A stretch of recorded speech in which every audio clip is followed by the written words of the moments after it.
Guys, welcome back to another episode of the power steering line getting replaced. As you can see, I've got the intake off, the wheel. Now, I've mentioned to you in other videos, with long air intakes, you've got to take the plastic wheel trim out, and your wheel off to get your intake off. And then you got to take off you have to take off this pollution canister, or remove it, or move it out of your way. And just down below here, as you can see, that line right there is the one you're after. And after you've loosened that, I advise you to have a drip pan down below, because it's going to make a mess. And you most likely have to get underneath the car anyway to do some more work.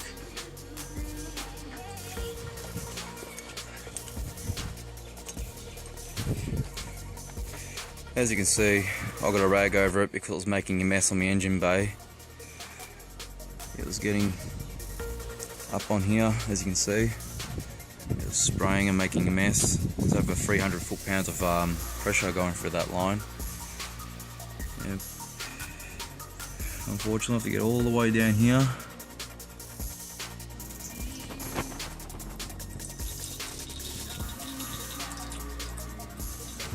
As that's draining, you just tackle it from the front now and loosen it from these rubber things here. 1, 2, whatever's in the way, unbolt it. I might have to unbolt the earth wire here. And there's a clip underneath, I'll show you this later. I'm just near the catalytic converter. I don't know what my dog's doing, but anyway. There's the oil filter. You can see that. See the oil filter. Now, just here, there's the power steering line, okay? And that sensor you gotta unplug, unscrew the sensor. Put a new O-ring on. I advise you to anyway. Yeah. Now there's 2 pins behind this oil filter, right behind this brace. Alright, you gotta stick your hand in here. Just behind here there's a metal pin and a 10mm bolt you gotta get to. I'll show you exactly what I'm talking about. It's really hard to get in there. Only hands can get in there. You can't see shit. So I'll try and stick the camera in there and give the best shot I can of it. Now this one right here, you gotta bend that pin up. Now you go a little bit more to this way and you see a 10mm bolt on a metal bracket over that rubber tab. You gotta take that off. And I find it easier to get access to that from up top, behind the intake manifold, when you have your intake off and all that stuff. There's yellow 10mm bolt you gotta take off, which is right here. You take that off. And once you've got all those 3 little brackets off, then you gotta noodle this whole thing out of the engine bay compartment, and it's not easy.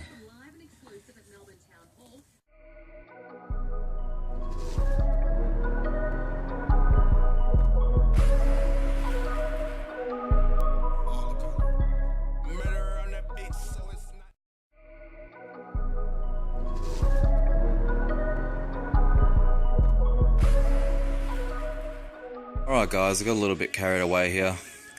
I've already got the other liner in and the old one out.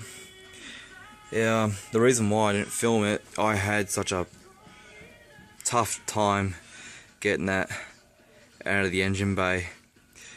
Yeah, I had a really hard time, guys. Yep, but my car's back together.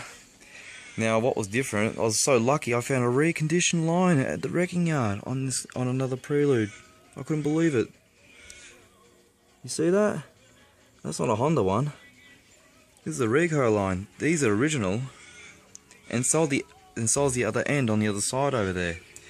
But the rubber, because mine had a hole here, and obviously same thing happened with the old line for the other Prelude. They had it reconditioned, and yeah. See what's different about it? I had to make some new rubber tabs because it was loose. It was just hanging there, and I didn't want it flopping around or anything like that. And I had to do the same thing for down there. And yes, I did put all of those 3 pain in the ass bloody brackets back on. But in future, if this ever happens again with this power steering line, with this one in general, because this took me 7 hours, guys, just to take it out and to put this one in, and to pay someone to do it. Oh man, they will charge you maybe $800 labour. But this is the line right here. Now what I was going to mention to you is I might get this custom made. Instead of getting a hard line, it'd be a rubber line, because when Honda designed this line, it must have been put in before the engine was dropped in, obviously, and that's why it was so friggin' ass hard to get it out. So I might get this from here to here custom made eventually. If that one fails, I'll get this one reconditioned. That's what I'm saying, and I'll get this re-engineered and designed for me, so I will never have that sort of issue again. A very, very hard job, and I'm sorry I couldn't really film me really sweating and stressing over it that much, but believe me or not, yeah, it's just a really tough job. And if you have a left-hand drive Prelude, you're very lucky, because most of the work is on the left-hand side. It's not going from the left-hand side all the way to the right-hand side of the engine bay. So also I was very lucky to go to the wrecking yard, because in the meantime, while I was scoring this reconditioned power steering line, I also found one, because I was very lucky to find OEM side skirts. Hell yeah! And I've already got them. Like, I've already got a set. You probably already know. I haven't even got them on the car yet. But check that out. Another set. And these are so rare. Like, here where I live, in Australia, these are so rare to find. And yes, they are damaged really badly, but nothing a bit of fiberglass kit can't fix, and a lot of prep work. This one's in a lot better shape. It's barely needs any work, just needs a bit of paint job if anything. Yeah, it's got some damage here, and on the end down there, if you didn't know what holds it on, there's, clips, 3 on the outer, 2 screws on the end. Yeah, that's how Honda does it, if you're just wondering. Yeah, quite a bit of damage on this one. Not bad for $50. The new catback exhaust. Of course it's skunk too.